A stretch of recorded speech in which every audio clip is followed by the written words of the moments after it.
mga awit isa ang tunay na kagalakan. So, ang tanong dyan, paano tayo magkaroon ng tunay na kagalakan? Dahil ang sitwasyon natin sa ngayon ay medyo maraming stress, no? So, pag nabawa, tawagan mo yung kaibigan, sabihin, na-stress ako eh. So, bakit naman? No? So, kaya napakaganda, ang magandang balita na ating mapakinggan po ngayon, ang tunay na kagalakan. Dito mga kaibigan, mapalad ang taong hindi nakikinig sa payo ng masama at hindi sumusunod sa masama bilang halimbawa. Hindi siya nakikisama sa mga kumukutya at hindi nakikisangkot sa gawaing masama. Purihin nawa ang Diyos sa pagbasa ng kanyang salita at tayo manalangin. Mga kaibigan, tayo po ay manalangin. Panginoon, maraming salamat sa iyong pagpapala sa bawat isa sa amin. Salamat sa magandang umaga, salamat sa magandang panahon, at salamat sa lahat ng bagay na iyong pinagkaloob sa bawat isa sa amin. Sa pangalan ni Jesus na aming Panginoon at tagapagligtas, lahat po ay magsabi ng Amen. So, napakaganda mga kaibigan ng ating pakinggan ay salita ng ating Panginoon. So, dito, ang tunay na kagalakan. So, mayroong mga tungkulin na dapat natin gampanan o isaayos para magkaroon tayo ng buhay na mayroong kagalakan. So, dito mga kaibigan, sa pag-aral, ayon sa pag-aral, kasi yung halimbawa yung bata.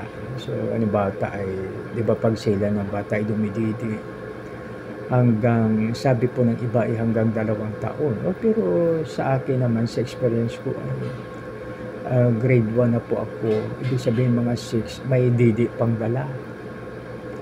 So, ibig sabihin na hindi pa na subalit yung siyempre tinutukso ng mga classmate, nag-stop na. So, dito subalit sa ayon sa mapag-aral, 2 years old daw dapat maano na. No? So, gatas, dumididi, tapos dahan-dahan na konting lugaw mo na, tapos kanin. Tapos pagkatapos daw, halimbawa, ang bata ay way na siya, no? O kaya sa Ilonggo kasi nalutas, iwan ko po ano sa Tagalog. Basta yung nag-stop na siya na pagdidi. Yung mag-stop na pagdidi, yun na daw. So, kaya yan. So, pwede na daw po nating turuan. So, ipagpalagay natin na mga 5 years old, i-ano na po natin turuan, no?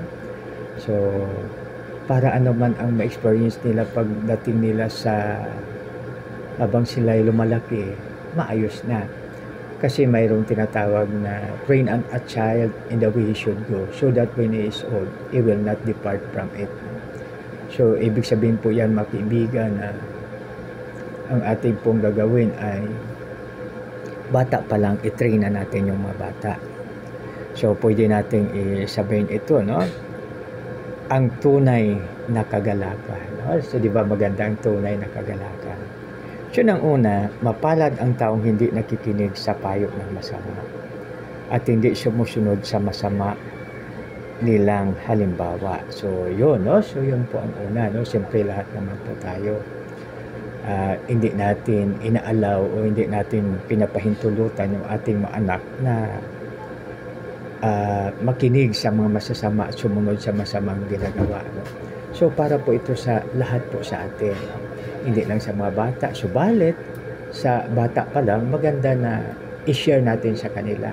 So, ibig sabihin na malaki ang role ng daddy at mommy. Malaki ang role ng mga tatay at saka nanay. No? So, yan. So, bata pa lang. No? So, sabihin natin anak, no? O kaya apo, o kung pamangkin. No? Sabihin natin anak, ang tunay na kagalakan. Mapalad ang taong hindi nakikinig sa payo ng masama at hindi sumusunod sa masama nilang halimbawa. Ito pa, hindi siya nakikisama sa mga kumukutya at hindi nakasangkot sa gawaing masama. So, una, makinig. No? So, ibig sabihin yan mga kaibigan na gabayan po natin ang ating mga anak. Napakaganda kung magkaroon po tayo ng panahon na magabayan yung ating mga anak o kung halimbawa may katulong man, ang katulong ay bigyan ng instructions na kahit sa pinapanood nila ng mga na mga palabas sa TV or sa ano paman o kaya sa kanilang mga gadget kasi bata pa lang, di ba, may gadget na. So yan, no? So gabayan ng magulang. So napakaganda mga kaibigan pag halimbawa scriptural, no? Yung mga ipapanood natin sa kanila. Halimbawa yung, kasi kahit anong reliyon naman, no? Kuha naman siya, yung parang generic siya, no? Halimbawa, yung mga kanta na God is love, no? Love one another, God is love. So sa amin kasi mailunggo, palagi namin inabi sa mga bata, ang Diyos gugma, ang Diyos gugma, maghigugma ay gid kita. Pag sa Tagalog pa. Sa Tagalog kasi medyo mahirap siya, no? Ang Diyos ay pag-ibig, ang Diyos pag-ibig, kaya tayo ay magmahalan. Oh, sa English pa, God is love. God is love, God is love, love one another, God is love. So yan mga kaibigan, no? So bata pa lang sila, i-train na natin kasi nakalagay naman po sa scriptural guidelines na train up a child in the way he should go so that when he is old, he will not depart from it. No? So, di ba? So, yan. Maganda pag yan natin. So, una ay hindi makinig. No? So, una, ang senses na ginagamit natin dito ay pakikinig. No? Tapos, siyempre, ang makikita ng mga bata sa TV at saka tayo rin ang mga magulang. Mga halimbawa. No? Kaya hingi tayo ng gabay sa ating Panginoon. Tapos, dito sa pangalawang verse, ay hindi ito pa. Hindi siya nakikisama sa mga kumukutya. No? So, dito. So, unang-una, siyempre, yung mga magulang naman ay hindi yan kumukutya. So, kung mayroon mga kumukutya, so, ito na ang panahon para iwasan na po natin. Kasi nakalagay dito, no? Hindi, ito. So yan, no? So yan ang ating gagawin. At hindi sumusunod sa masama nila. Halimbawa, hindi siya nakisama sa mga kumukutya at hindi nakisangkot sa gawain masama, no? So ibig sabihin niyan mga kaibigan na talagang ating iniiwasan ang hindi maganda na mga pangyayari, no? Para maging maayos po ang lahat, no? So yan, so bata pa lang, matrain na po sila. Hindi, maayos na, no? Na magkaroon sila ng talagang tunay na kagalakan, no? So, yun ang kanila. Tapos dito sa 3 mga kaibigan, sa halip kasiyahan niyang sumunod sa kautusan ni Yahweh. Yan, ha? So, anuan yan? Kasiyahan niyang sumunod. So, ibig sabihin, bata pa lang, i-train na po natin. No? I-train na po natin sila. Kasi alam niyo sa Old Testament, nakalagay na bago matulog, dapat ipaalam sa mga bata habang kumakain, at tapos habang naglalakad, no? So, ibig sabihin niya na pag may panahon. Kasi dito sa isa kong hinangaan na tao, siya, no? Isang mataas yung kanyang katungkulan sa King's College o Marvel po. No? Kung kami ay pupunta sa kanilang bahay, sa lamisa pa lang may mga verses, no? Scriptural verses na bubunutin mo bago kumain. No? Halimbawa, naka-ready na po yung pagkain, naka-sit up na po lahat.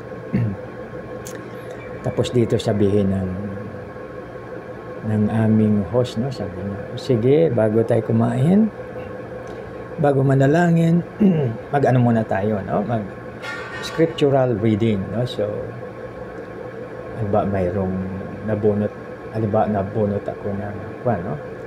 Seek ye first the kingdom of God and His righteousness, and all these things shall be added unto you. Matthew 6:33, nabunot.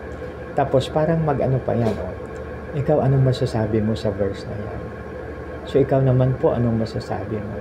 So, parang ano na siya, o parang daily habit na natin. So, maganda pa ganun dahil sa panahon na kumakain, hindi lang nabubusog ang ating katawan, yung ating physical, kundi pati rin spiritual. Parang balance po siya. So, madali lang naman, halimbawa isang verse bubunutin. So, madali lang siya kasi ano siya konting ano lang, no? Paliwanag, no? Sa halip, kasiyahan niyang sumunod sa kautusan ni Yahweh. Binubulay-bulay niya ito sa araw at gabi. No? So, ang instructions, mga kaibigan, ay bulay-bulayin sa araw at gabi. No? So, ibig sabihin niya na pagising sa umaga, no? Pagising sa umaga, magbulay-bulay na po tayo. No? Kasi mayroong grupo na church na 1 hour ang require na panalangin sa isang araw. So, mayroong schedule na 7 o'clock in the morning o kaya before you go to your work. No? So, siyempre mayroong ditong scriptural reading. Tapos, siyempre bulay-bulayan mo. No? Tapos, yan ang kinin mo na pag mayroong pangako. No? Tulad yung nasabi ko po kanina na, seek ye first the kingdom of God and His righteousness, and all these things shall be added unto you. So, yan, bulay-bulayan yan. Tapos, ang kinin ang pangako natin kayo. So, ganun po yan, no? So, sabihin sa araw, pagising po natin sa umaga, magkaroon na tayo ng scriptural reading, tapos na awit na pasalamat, awit na pagsamba, at awit na papuri sa ating Panginoon. So, pag yan po ang gagawin natin, napakaganda, no? Dahil sa umaga pa lang, humingi na po tayo ng gabay kung ano po yung gagawin natin upang makagawa po tayo ng tama at ayon sa kalooban ng ating Panginoon. So yan, siyempre hindi lang yan ang mommy at daddy, pwede rin na magsama ang mommy at daddy, tapos ang pamilya. Subalit pag lumaki na yung mga bata, halimbawa nagtatrabaho na, parang wala ng time. So ibig sabihin, individual na po siya, no? Individual na po na gagawin ang tungkulin sa umaga. Tapos bago umalis, ihandog po muna sa ating Panginoon ang lahat ng lakad at lahat na gagawin upang ito ay maging maganda. No? Kasi maganda pag na-offer natin sa ating Panginoon. No? So, mayroon pong isang manager sa isang kumpanya. No? So, ang ginawa niya po ay bago po siya mag-umpisa, no? Halimbawa, ang kanyang duty ay 8 o'clock in the morning. So, ang pumunta siya ng 7:30 o kaya 7:20. Tapos, nagpipray siya bago umupo sa kanyang table. No? Tapos, isang pagkakataon, dumating yung president. No? Tapos, sabi ng president, no, maaga yung sekretary, sabi niya, gusto ko makausap si manager. Sabi niya, sir, hindi pa po pwede. Bakit? Doon pa si sir nagpipray. Doon pa si sir sa loob. So, 8:00 daw po talaga. No? So, ngayon, hindi makatiis yung may-ari ng kumpanya. Sinilip niya. Nakita niyang lumuluhod ang nagpipray yung kanyang manager. No? Kaya alam ba, tuwang-tuwa siya. To, sabi niya, talagang nakasandal pala sa pader ang kumpanyang ito dahil bago mag-start ng trabaho ang aking manager ay nagpipray muna. No? Humingi ng gabay sa hari ng mahari, sa Diyos ng mga Diyos at Panginoon ng Panginoon. So, di ba maganda? So, gano'n din po tayo mga kaibigan, no? Na bago natin harapin o bago tayo mag-work sa ating mga trabaho o kung sa ating bahay man, kung ano man yung ating daily chores, tayo po ay manalangin muna. Kasi napakaganda pag tayo ay manalangin. No? So, sa halip kasiyahan niyang sumunod sa utusan ni Yahweh, binubulay-bulay niya ito sa araw at gabi. So, sa gabi naman, siyempre, no? So, alam niyo mga kaibigan, no, sa maaring totoo ito sa lahat sa atin. Kasi nangyayari po sa atin. Na bago tayo matulog sa gabi, parang rinireview po natin ang mga nangyari sa araw na yun. No? Ano ba ngayon? No? So, lahat na ating ginawa, parang rinireview natin yung pagdating ng gabi at saka nagbubulay-bulay tayo. At kung may nalaman tayo na medyo nagkasala tayo, hiningian natin ng tawad sa ating Panginoon. So, dito naman, magbulay-bulay rin po tayo na isang verse. No? O kung anumang mga verse na gusto po ninyo. No? Para maging maganda kasi ang sabi, bulay-bulayin ang kanyang word sa araw at sa gabi. No? Tapos sa araw naman, bago matulog, pwede nating mag-share pwede tayo sa araw, pwede tayo mag-share ng kanyang word. Kasi madali na lang ngayon, no? Halimbawa, parang fingertips na lang po, no? Kasi hindi mo na itatype, kundi i-dial mo lang yung ano, no? I-search mo lang, halimbawa, mga awit 1, no? Yan. Tapos kahit na isang chapter, pwede natin siyang i-ano siya, no? Pwede po nating i-share o kaya i-forward, no? So, di ba, napakaganda na ngayon dahil gamitin natin yung ating